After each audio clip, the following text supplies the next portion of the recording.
evening, everybody. Tiskule Shanim Rabot.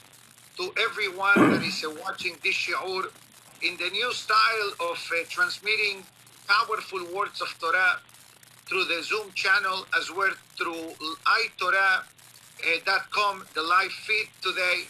Would like to welcome virtually my dear friend and colleague Chacham Eliyahu Mansour, that is going to give us a few words of Torah in this very special 72 hours away from the magnificent celebration of Shabuot, the day that we commemorate our marriage to HaKadosh Baruch Hu, our receiving of the Torah, and all the beautiful things related to this particular day.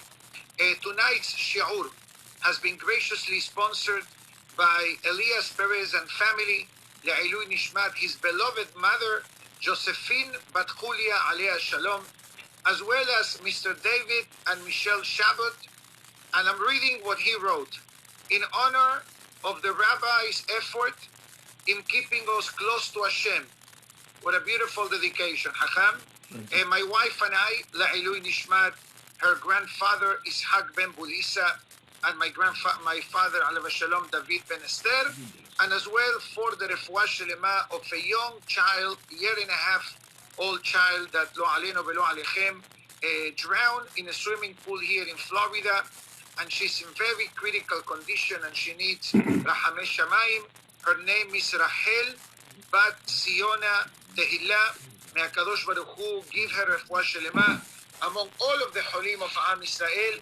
V'chen yehi ratzon ben omar amen.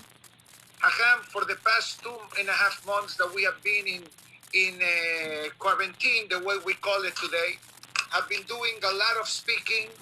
I'm not sure comparable to you, more or less, but tonight I will do something they have not done in many weeks. Listen. Do some listening and enjoy the beautiful words of Torah. So feel free to mute me. So this way we are able to have a flawless recording of the shiur. Hacham, thank you so much for accepting our invitation. Always, Rabbi, thank you.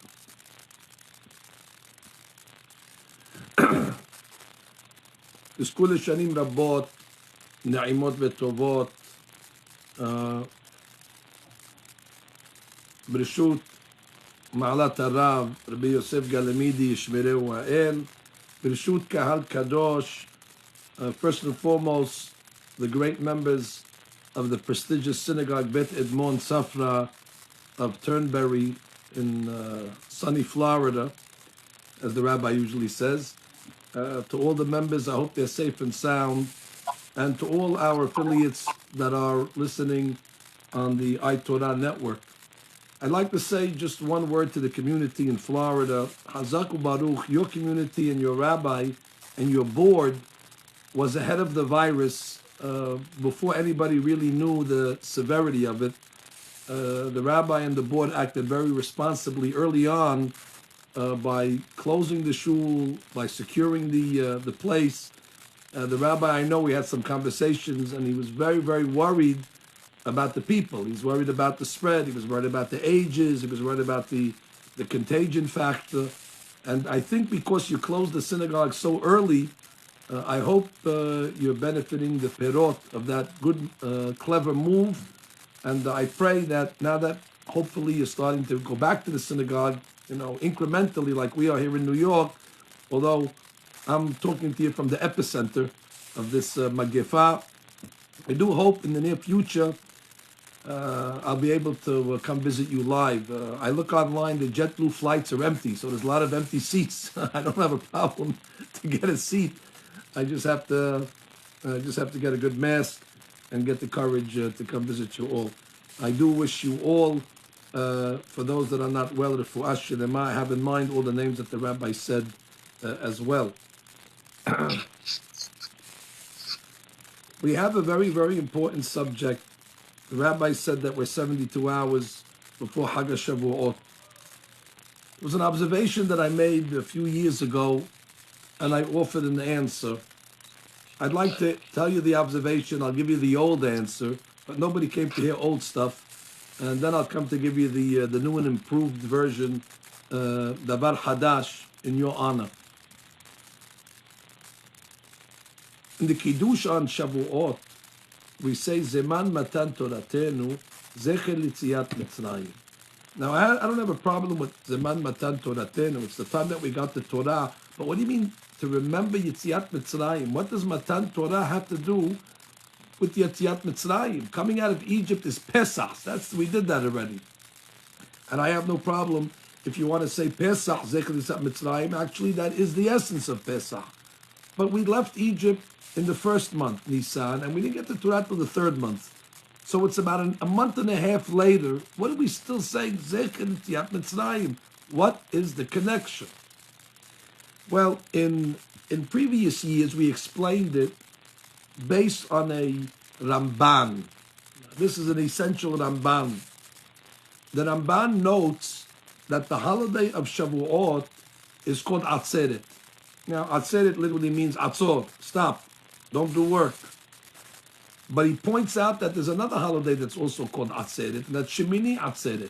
Could there be a connection between Shemini Atzeret, the holiday after Sukkot, and Atzeret, which is Shavuot? And he says, indeed. He looks at Pesach in the following lens. He looks at Pesach as a 7-day holiday. If you're in Israel, it's only 7 days. And then he says you have the Omer period, which he refers to as a mini Chol HaMoed. You see, I'm not shaving. I don't shave on Chol HaMoed. It's Chol HaMoed now. We're doing the Yemei Sefirah. And then, after the Chol HaMoed is over, we have Shavuot, which in Israel is only 1 day, which he calls the 8th day of Pesach is Shavuot. So you have 7 days Pesach, Chol HaMoed, which is Sefirat HaOmer, and then Shavuot is like Shemini Atzeret. It's the 8th day. That's a novel Hidush. But immediately it gets you to think that there's a direct connection between Pesach and Shavuot. Actually, it's one long holiday and they're connected. She'elah obviously is, what is that connection? Why does the Torah link Pesach and Shavuot? Seemingly they don't have a commonality. One is Yitziat Mitzrayim and one is Matan Torah. Well, if you go back to the story of the Exodus, you'll notice that there's 4 languages that the Torah uses to represent Yitziat Mitzrayim. We know them. We drink 4 cups of wine to correspond them. Ve'otzeti, ve'etzalti, ve'ga'alti, ve'lakachti. And we know what they stand for. Ve'otzeti means Ve'otzeti etchem mitachat sevlot Mitzrayim. In Egypt, we were working very hard, backbreaking labor. God said, Ve'otzeti, that stopped. And then it says, Ve'hitzalti etchem ma'avodatam. Not only the backbreaking labor came to a halt, but any labor stopped. All labor, ma'avodatam. Fantastic. The third language, Ve'ga'alti. Ve'ga'alti is, I redeemed you. You left. Geulat Mitzrayim. Now, I always wondered, what could be after V'ga'alti? I mean, seemingly, Yitziat Mitzrayim happens at the V'ga'alti stage, and that's it. You know, at the end of the book, the end. What is the 4th Lashon of Geulah over here? What can happen after V'ga'alti? But there's a 4th language. And that is V'lakachti. And I will take you. I will take you as a nation. When did that happen? That didn't happen until 50 days later, when we came to Matan Torah. So you see over here, Rabotai, in the Torah itself, the Torah is linking Ga'alti and V'lakachti. Yitziat Mitzrayim and V'lakachti etchem li le'am, which happens on Shavuot. And again I ask, what is the connection? What's the connection between the V'ga'alti and the V'lakachti? And the explanation, I believe, is that there's 2 types of redemptions that we crave and that we yearn and that we should demand. One, of course, would be called Geulat Gufani, the physical redemption. After all, nobody wants to be incarcerated as a slave, especially if we were in Egypt for 200 years. We needed our bodies back. We needed our lives back. We were working from dawn, before dawn, until dusk. In the middle of the night, men and women building, embittering our physical lives. So Mitzrayim represents the physical freedom, which is very, very important. But I ask you, Rabotai, what would have happened if you have 3 million people now that are let out of a prison and now they're free? We call that freedom from. But what are they going to do now? How are they going to occupy their time? What is going to be their schedule? Usually what happens when they let prisoners out of jail, they resort back to mischief behavior and criminality because they have nothing to do. You know, the Pasuk says, V'habor rek en bo mayim. And the Rashi says, the well was empty, there was no water. Rashi says, what do you think? When there's no water, something else is going to fill that vacuum. And what is that? Nahashim ve'akrabim, snakes and scorpions.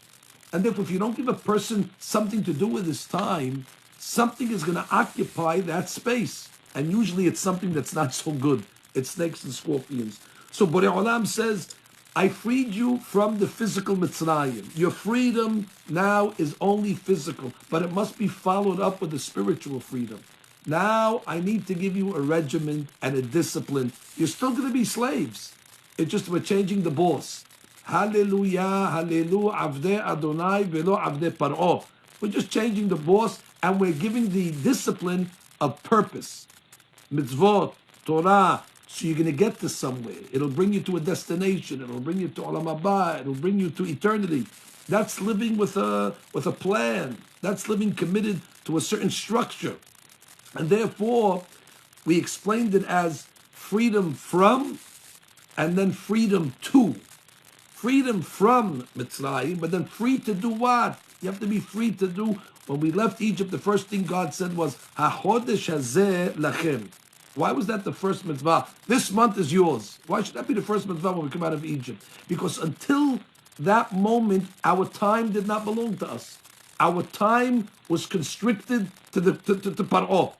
We couldn't do what we wanted. God says, from this time forward, HaChodesh hazeh lachem. Now I'm giving you your time back. To do what? To play checkers? To play tennis? To play racquetball? To go swimming? No. HaChodesh hazeh lachem, in order to fulfill what you came down to this world to fulfill. The study of Torah, the performance of the mitzvot. Freedom from is Mitzrayim. Freedom to is Shabuot. Therefore, it's very clear to me, the halakha that we have on Leil Seder. The halakha says that if a person wants to drink extra kosot, I don't know who would want to drink extra kosot. To me, 4 is, more than enough. But you have some people that, you give them 4 cups, they want to have more. Well, you're allowed to drink between the first cup and the second cup and the third cup. You can put extra cups. However, the halakha writes, you're not allowed to drink between the third cup and the fourth cup. The third cup is the cup that we make after Birkat HaMazon. After that course, the next course is the course that we drink at the end of the Seder. Nothing between cup number 3 and cup number 4. And I asked the question, why not? Why not during the Hallel have another cup for good luck? Why don't they want you to make a hefsek between cup number 3 and cup number 4? Because cup number 3 represents v'ga'alti, and cup number 4 represents v'lakahti. V'ga'alti is the physical freedom, and v'lakahti is the spiritual freedom. There cannot be a gap between those two. There cannot be a lapse. There cannot be an interruption between Ge'ulah Gufani and Ge'ulah Ruhani. And therefore, it must be followed up. If God would not have brought us that Matan Torah, then we would not be celebrating Pesach either. Then Pesach would have been a liability. Pesach would have been something that would have been a disaster for Klal Yisrael. 3 million people, and they have nothing to do from morning to night. They're just free to roam around and create havoc. And therefore, there cannot be a separation between Kos Shelishi and Kos Revi'i, between the V'ga'alti and the V'lakahti. And if that's the case, then I answered my question. Zecher L'Tziat Mitzrayim. Of course, Shavuot reminds us of Yetziat Mitzrayim. It's the final freedom that came as a result of Yetziat Mitzrayim. It's phase 2.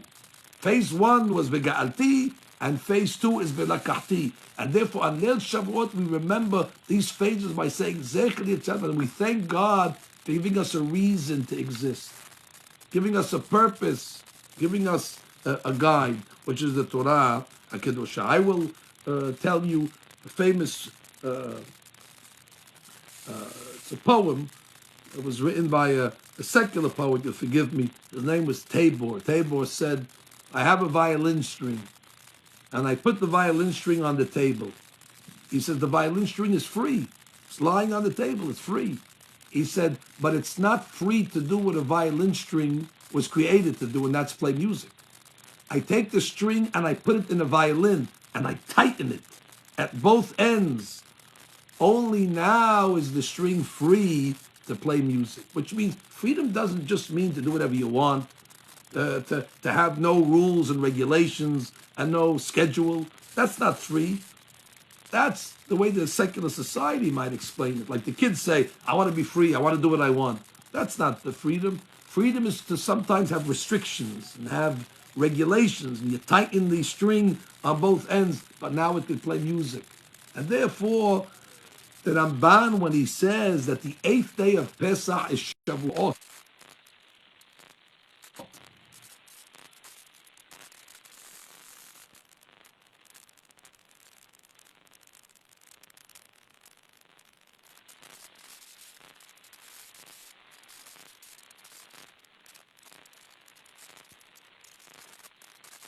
it's true.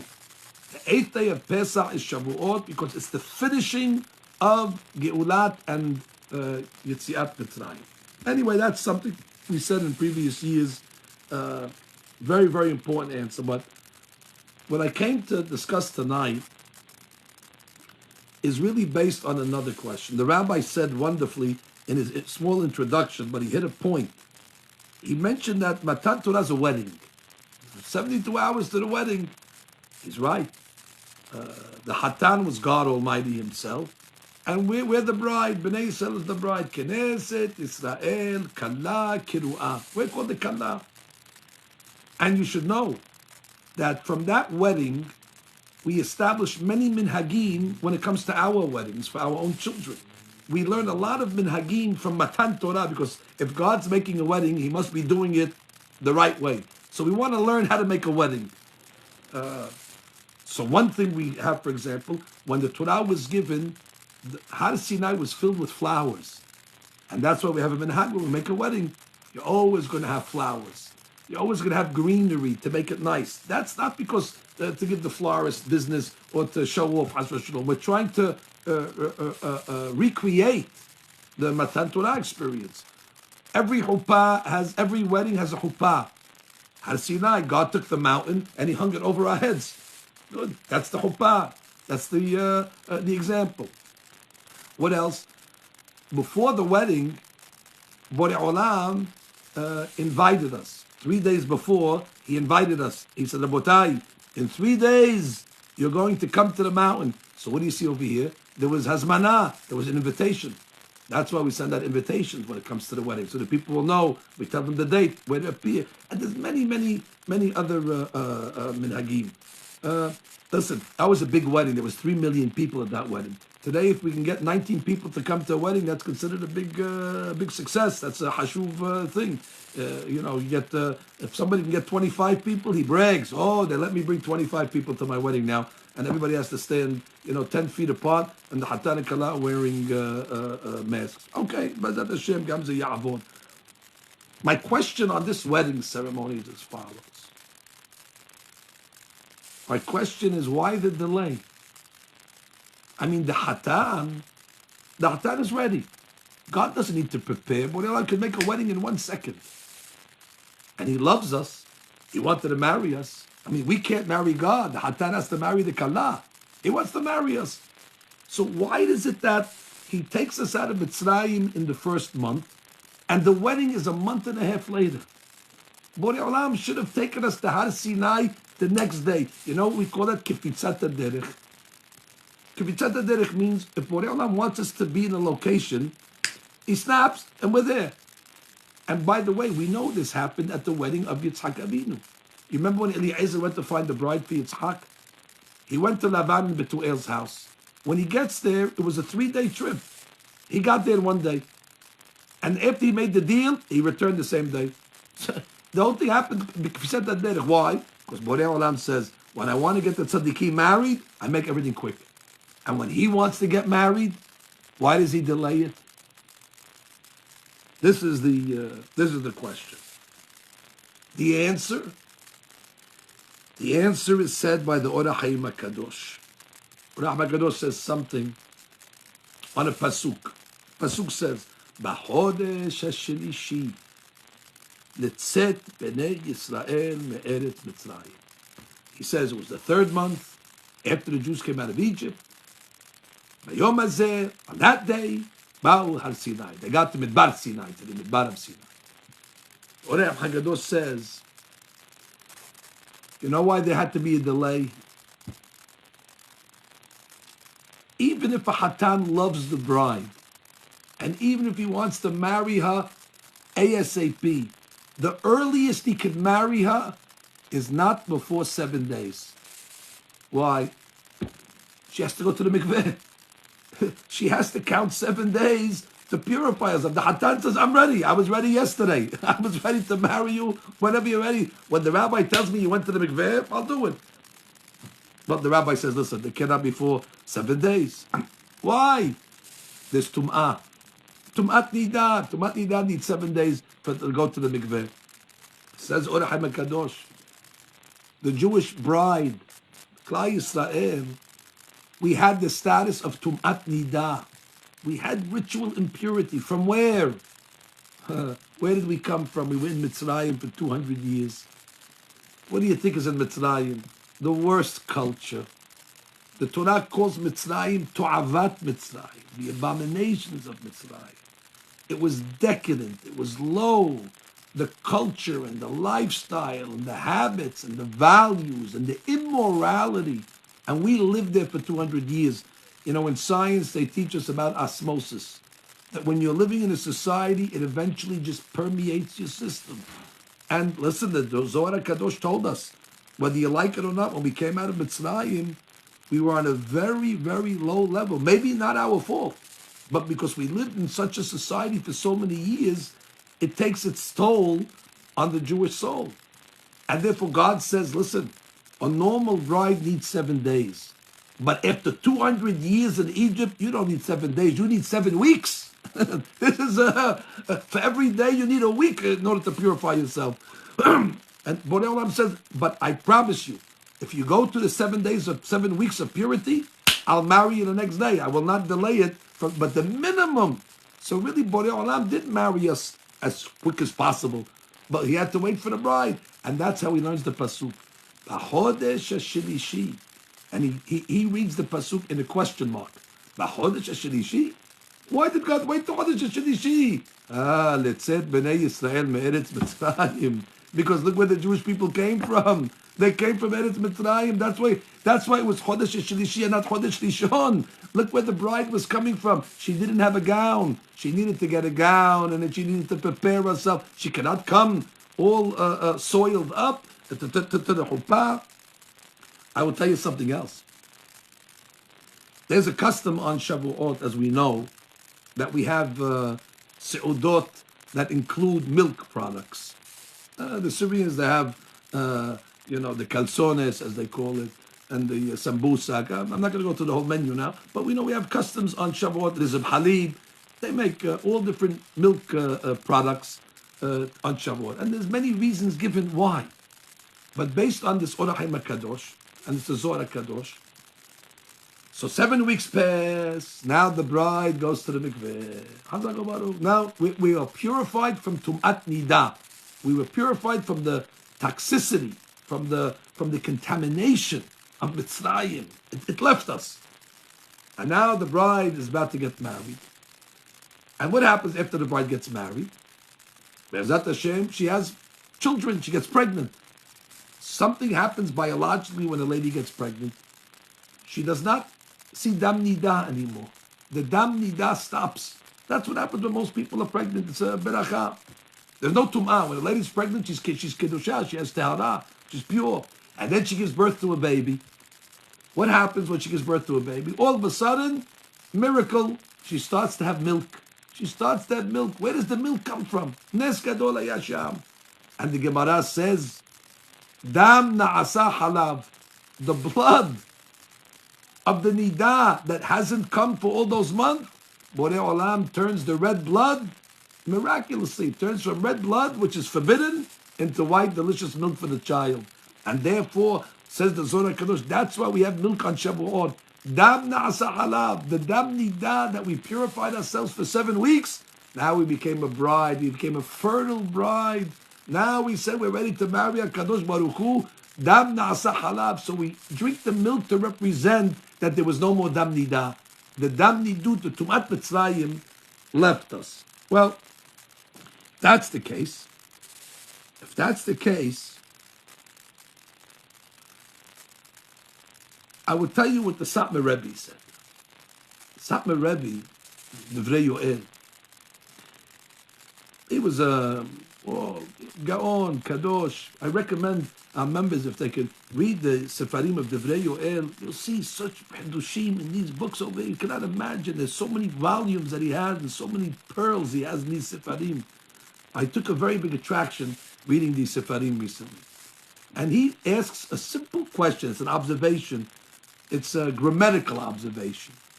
He says, we always say Yetziat Mitzrayim, which we always interpret it, leaving Egypt.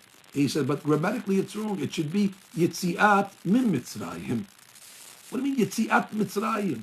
So he presents a new idea and he says, there's two things.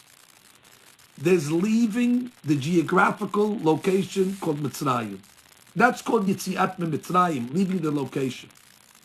However, even after we leave Mitzrayim, there's still traces of Mitzrayim inside of us. The culture, the ideology, the philosophy, even though you left, but we still smell, we have the stench of Mitzrayim in us. That's the way we were brought up, the way they talk, the way they think, the way they behave, the way they act. That's our culture, unfortunately. So the Satmar Rebbe says, the key is not only to fulfill Yetziat Min Mitzrayim, but Yetziat Mitzrayim, to remove Mitzrayim from within, to remove Mitzrayim from ourselves. And therefore he explains, Pesach, the Jew left Mitzrayim. On Shabuot, Mitzrayim left the Jew. Because we spent 7 weeks of distancing ourselves and, moving ourselves away from that hashkafa and trying to make ourselves prepared for Matan Torah. As a matter of fact, the Torah hints this to us when it says, "V'hamushim alu b'nei Yisrael me'eretz Mitzrayim." The simple explanation is when we came out of Mitzrayim, v'hamushim, we had weapons. We were ready to fight whoever was going to challenge us on the way. V'hamushim, zuyanim, had weapons. But based on the way we're explaining from the Orach HaMekadosh, v'hamushim can also mean v'hamishim, 50 days. V'hamushim, it took 50 days, alu, for Bnei Yisrael to rise me'eretz Mitzrayim, from the land. We had the land of Egypt in us. V'hamushim alu Bnei Yisrael me'eretz Mitzrayim. It took us 50 days to leave Egypt. Actually, I take that back. It took us 1 day to leave Egypt. It took 50 days for Egypt to leave us. And that's the inyan of Yetziat Mitzrayim. With this, Rabotai, we explained the Mishnah. The Mishnah says in Pirkei Avot, Im en anili, mili. We all know that Mishnah. We love it from Hillel. Im en anili, mili. What does it mean? The simple explanation is, if I am not going to be for myself, who is going to be for me? Meaning, we have a charge to do the Taryag Mitzvot. We are not able to delegate our responsibilities to others. I cannot come along and hire an agent and say, you know what? I want you to do all the mitzvot for me, and I'll pay you, and I'm going to go sit and relax all day long. Hillel says, no. If you are not going to be responsible for your own actions, if I'm not going to do it myself, who is going to do it for me? Reminds me of the Mishnah at the end of Pirkei Avot. At the end of Pirkei Avot, we read about a rabbi called Rabbi Yosef ben Kisma. He says, one day I was walking on the road. The rabbis don't walk on the road so much. They're learning in the kollel all day long. One day he had to go out for some fresh air. Maybe his wife told him to get something. Chesed. He was walking on the road. All of a sudden, the guy bumped into him. The rabbi didn't even see him. He's busy learning when he's on the road. The guy bumped into him. He said, shalom. They shared, niceties. And then he turns to the rabbi and he says, Rabbi, מאיזה מקום אתה? מן ג'יה. Where do you come from? He says, oh, מעיר של חכמים וסופרים. I come from a city of scholars. All of a sudden he looks at him and he says, Rabbi, רצונך שתדור עמנו במקומנו. Do you want to come live with us in our town? And we will pay you a very exorbitant salary. 1,000 דינרי זהב ואבנים טובות ומרגליות. You see this? Now, normally you'd say this is a rabbi's dream. He's learning in the kollel his whole life. All of a sudden, boom, he hits the lottery. He's invited to a wealthy community. They're going to give him a very, very hefty salary. Obviously, he could do a lot. And he doesn't even tell them, I'll get back to you. He doesn't even say, let me think about it. He looks at the guy in the face and he flatly refuses. And he says, if you give me all the money in the world, Eni dar ela b'mkom Torah. I will only live in a Torah community. And my question was, why did he reject this offer? This is something that doesn't happen every day. You know, these offers come once every 100 years. He should have jumped on it. Especially, isn't that the job of a rabbi? You go to a new community, you build it up. We know you're living in a Makom Torah. The goal of a rabbi is to go to a place that's not a Makom Torah and build it up. Especially if they have the money, you bring kollel rabbis like the rabbi did in Turnberry. You brought rabbis to the shul, you build a midrash, you build mikveh, you built it up from scratch. Why did the rabbi refuse? I think that he must have heard something in the offer that turned him off.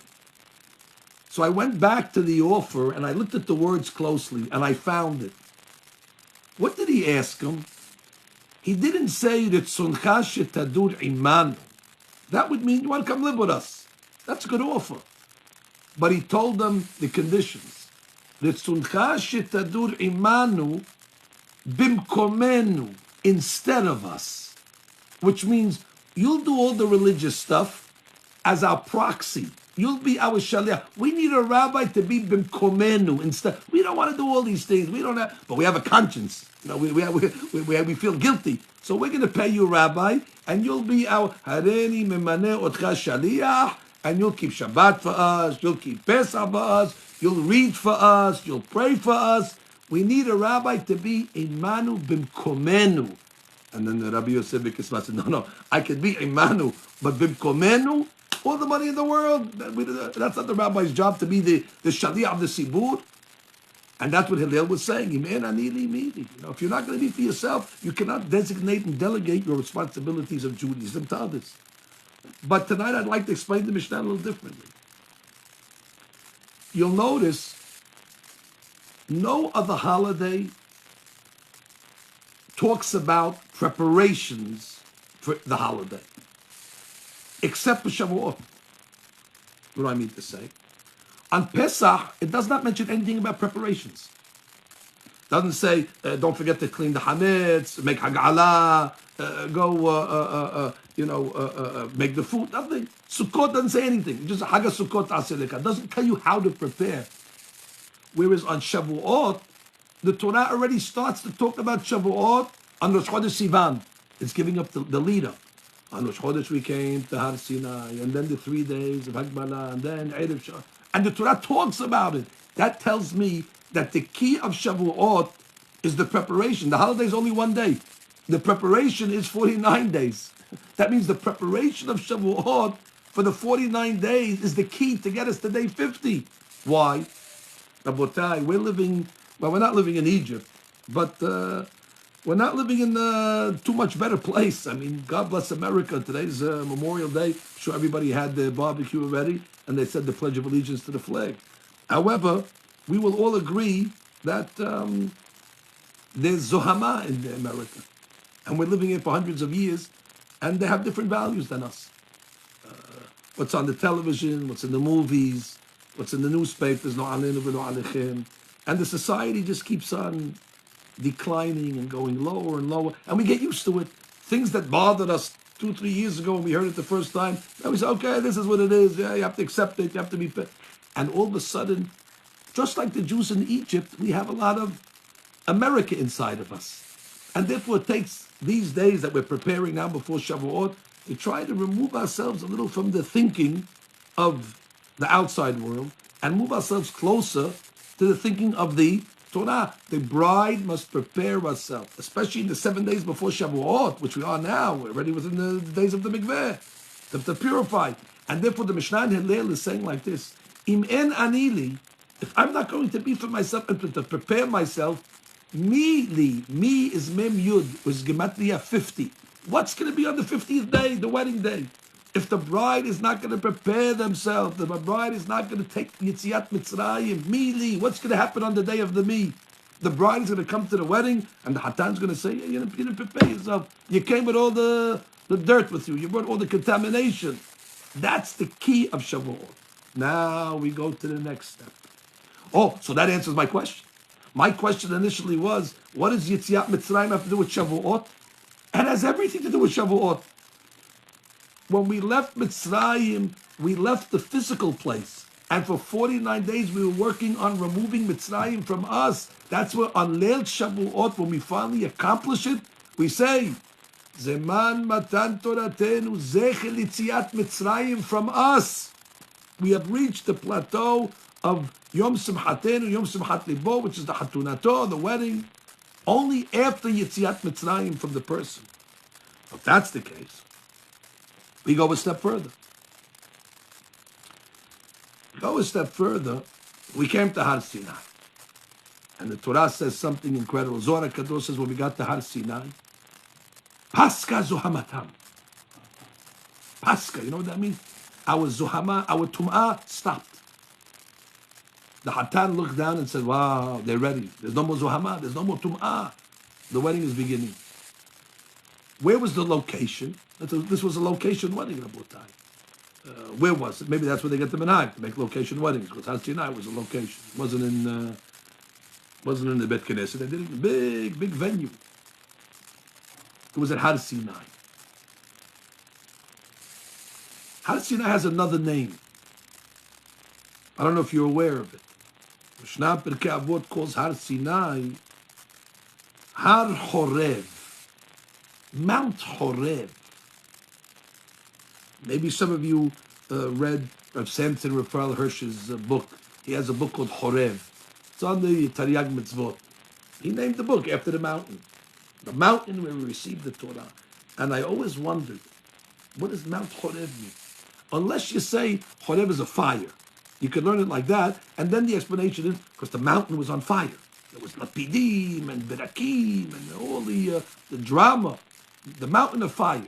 Fine. Mimino eshda lamo. I'd like to say another explanation. We came to Matan Torah. Paska Zohamatan. At that moment, we were pure. And all of a sudden, Borei Olam says, listen, today you're pure. Today you're pure. But what's going to happen after Matan Torah is over? And everybody's going to go back to their places. The Jews are going to be living in exile for the majority of their existence. This guy's going to go back to New York. This guy goes back to Mexico. This guy goes back to Panama. This guy goes back to Brazil. This guy goes to Argentina. This guy's going to go to the north, to the south. Everybody's going to go where they're going to go. And then the Zohama is going to come back. Borei Olam says, I have to give you a medicine. I have to give you an antidote that when the Zohama comes back, when the virus comes back, you'll be able to fight it. You should have a vaccine against future Zohama. God says, Barati Yetzer Hara, Barati Torah Tevarim. Rabotai, listen to what I'm telling you. Yetzer Hara is a reality. Everybody has Yetzer, the evil inclination that pulls us to the wrong places. But I have good news. If you go to the pharmacy today and you say, I want to buy a vaccine for the COVID, please. They tell you, where are you, from the moon? Where are you living on? Mars? There's no vaccine for this. Yeah, but there's a lot of people dying. Please, give me, it doesn't exist. There's no vaccine for this. However, if you walk into the pharmacy and say, I'd like a vaccine against the Yetzer Hara. So, oh, yeah, we have that one. And keep in mind, the Yetzer Hara is much more dangerous than any virus. The worst the virus could do, and it's bad, don't get me wrong, is take you away from this world. Yetzer Hara doesn't care about this world too much. He's taking you away from Olam Haba. I'm more concerned on a vaccine against the Yetzer Hara because he could kill me forever. So you walk into the pharmacy, they say, oh, you're in luck. It's right over there in section number 3. What is it? It's the Torah. Read this book, learn it, and you'll see the Yetzer Hara. After a few days, it'll start to decline. You'll start to feel a little better. And you ask, who made this medicine? Merck? Johnson & Johnson? Where did it come from, this medicine over here? No. This is from the manufacturer of the Yetzer Hara himself. The one that made the Yetzer Hara, he made the vaccine also. Sometimes when they make a poison, they also make the vaccine also, so they could, cure it. And God says, Barati Yetzer Hara, Barati Torah Tebarim. If the young people would listen to this, the only way to control the Yetzer and to get rid of the Zohama is learning, to participate in classes. The learning itself, it's a medicine. We understand what vaccines are. Why don't the children get mumps anymore? They take a vaccine. Why don't they get rubella and whooping cough and all these? Because they're vaccinated. And this vaccine has no side effects. The vaccine of Torah, Barati Yetzer Hara, Barati Torah. So God says, listen, today you don't have it. Today you have the antibodies that they call it. Everybody talks about the antibodies. Today, you're standing at Har Sinai. Everybody took a Yetzer Hara test. They didn't have COVID tests in those days. They had Yetzer Hara tests. Everybody had to put a swab in their nose. They got back the test. Rabotai. Everybody standing at Har Sinai. The test came back negative. No Yetzer Hara. Paska Zohamatam. Wow, it's incredible. No Yetzer Hara. But Borei Olam says, that's today. I cannot tell you what's going to be tomorrow. Tomorrow the Zohar is going to come back. So I'm giving you medicine today.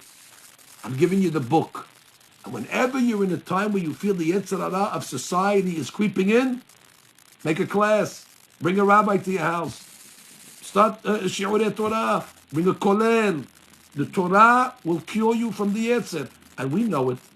Look at anybody who left the Torah. Chas v'shalom. Without Torah, they sink to the lowest madrigot of society. And therefore, I explain like this. The Gemara in Sukkah says, what's going to happen when the Mashiach comes? Rabotai, I have good news. The Gemara tells you the schedule of the day. First thing when Mashiach comes, there's going to be a big banquet, a continental breakfast. And it tells you what they're going to serve. Special fish called the Leviathan fish. Even people who don't like fish, this fish they're going to like. You'll be lucky if you get a piece of this fish. And then you're going to have a special meat called shor habab. That's, very, very old, delicious meat. And then they're going to serve old wine from the times of Adam Rishon. Yain HaMeshumar. And all the tzaddikim are going to be there. It's going to be something incredible. And then God's going to say, Rabotai, we have a guest of honor that's here today. We'd like to now call the Yetzer Hara. Please come forward. Yetzer Hara? The Malach HaMavet. Now don't get nervous. He's not the guest speaker that night. He's not coming to get an award for courage or bravery. Borei Olam's going to take out a big knife, like we say in the Had Gadyan Pesach. Ve'atah HaKadosh Baruch Hu v'shachat leMalach HaMavet. And he's going to make a shechita on the Yetzer Hara. And the tzaddikim are going to say, Bilah HaMavet LaNetzach. Finish, there's no more death. The Malach HaMavet is gone. But before they kill him, the Gemara says the tzaddikim are going to start to cry. What are they crying? Because the Yetzer Hara to the tzaddik is going to look like a big mountain. A big mountain. And the tzaddik is going to say, how did we overcome this mountain? They're going to be so proud of themselves. Look what we did. We were able to destroy the mountain. This heart over here, we were able to overcome. We're a simple guy. The tzaddik is a small guy. He said, how did the small tzaddik overtake the mountain? That the tzaddik should beat the mountain? The other day in the Daf Yomi, we learned that Borei Olam put it in the world that sometimes the weaker one is able to beat the stronger one. There's an animal that's very, very small but makes a loud noise. And the lion is scared of it. The elephant is scared from the little bugs that go in his trunk. So you see, sometimes the weak one is able to beat the strong one. The tzaddikim are going to say, wow. Tzaddikim nidme lahem kahar. And they're going to say, how did we overcome it? And therefore I said, God appropriately, when he referred to the venue that he gave us the Torah, he called it not only by the place is called Har Sinai, but he also called it by its function. The function of this Torah is Har Horev. It destroys the Har. It destroys the Yetzer Hara. It's the vaccine. God was telling the Kala, I'm giving you now a medicine. Take this medicine for the next 1,000 years. Whenever you see society declining into destructive ways, Har Horev. This over here can destroy the Har. The Yetzer Hara will dissipate. There'll be no symptoms. You'll test negative every single time. And therefore I say, Rabotai, this should be our thoughts as we prepare for this great, great union that we're going to meet God Friday morning, early in the morning, B'ezrat Hashem, it's an early morning wedding. After the Kala prepares herself for the last moments that night, reading the Tikkun, and then we get up in the morning, and then we'll be able to come to Har Sinai once again, like it says in the Pasuk, Bayom Hazeh Ba'u Har Sinai. Bayom Hazeh, every single year, Bayom Hazeh, it repeats itself. It's not Bayom Ahu. And then the Hatam will come out and say, the Kala already is prepared. I'm ready to get married. And then God's going to say, but you have to make a commitment. And the commitment is, if you want the Zohamat to remain off you, you cannot just take the Torah and put it on the bookshelf. And when the Torah comes out of the Hechal, you throw kisses at it. And on Simchat Torah, you do the waltz with it. No, our Torah only has value when it's opened and it's learned. Hafoch ba b'hafoch. We have to turn the pages and pour over it. And it's a good time of the year to make that commitment. Take the medicine. Take the medicine. Now we understand what it means, vaccines. Shema Yisrael. Imagine somebody would come along and say, he has the COVID, lo alinu, and we have a vaccine. No, I'm not taking it. Tipesh, you're not taking it? Why would you take it? And here God's saying, you have a Yetzer Hara, and we have a vaccine for it. Who wouldn't take it? And therefore, Har Sinai is the location. Har Horev is the function. And therefore, we work now to rid ourselves of the Mitzrayim within. Zecher Yitziat Mitzrayim, like the Safra Rebbe said, not Yitziat Mi Mitzrayim, Yitziat Mitzrayim from the person. And Hillel was right when he said, Im en ani li, if I'm not going to be for myself and make these preparations, me, what's going to happen on the day of me, on the 50th day? And I pray that we should succeed in our preparations. We should make the commitment to learn. Learning is a medicine. It's a refuah. Like the Gemara says, Hash berosho ya'asok b'Torah. And I pray that B'ezrat Hashem, the blessings of the Torah will be on us. When we came to Har Sinai, everybody got cured from all their illnesses. As the Pasuk says in Shir HaShirim, Umum en bach. There was no blemishes. We got our eyesight back. We got our hearing back. Broken legs, broken arms.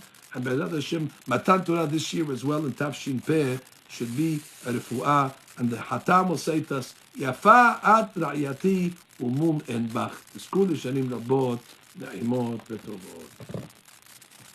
Acham, in the name of the Kahal Kadosh, would like to say to you, Hazak u'Baruch, Yerechu Mehail El Hail. You gave us much needed Hizuk in these very challenging times that we're getting ready to go back to the synagogue after almost 2 months of being unable to come and to pray with a minyan. Although we did the Zoom minyan, I'm sure you heard about it, although halachically not valid, but he gave us a sample. And B'ezrat Hashem, we hope and pray that Borei Olam gives us the Hizuk through the celebration of Shabuot, of celebrating a new wedding anniversary devoted to Kadosh Baruch Hu, devoted to Borei Olam, to the Mizvot, and obviously to Kedushat Bet HaKnesset, which I think that is an imperative behavior that we must reactivate in order to learn the lesson of being away and being literally removed from our synagogues. But B'ezrat Hashem, we're coming back with humility, we're coming back with simcha, we're coming back with happiness and joy. So I'd like to wish you and your family, Chacham, Tizku l'shanim rabot. We usually say Pesach kasher b'sameach. In Sukkot we say Hag Sameach. I believe in Shavuot you say Kabbalat HaTorah mitoch simcha upnimiyut. Wow, amen. Okay, you got me. I like it.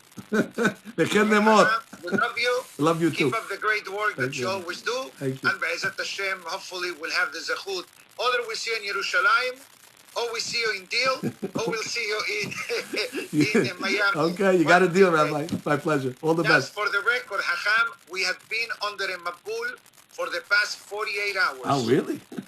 Yes, we have not seen the sun. There is a flood warning. You know, but Baruch Hashem, Gishme Beracha, we call it. Okay. Murid Atal. Thank you, Hacham. Have Okay, a great night. all the best, gentlemen. Thank you for RicoItorah.com and all the sponsors of tonight's class and everybody that's participating through this channel as well as the iTorah platform. Have a great night, everybody.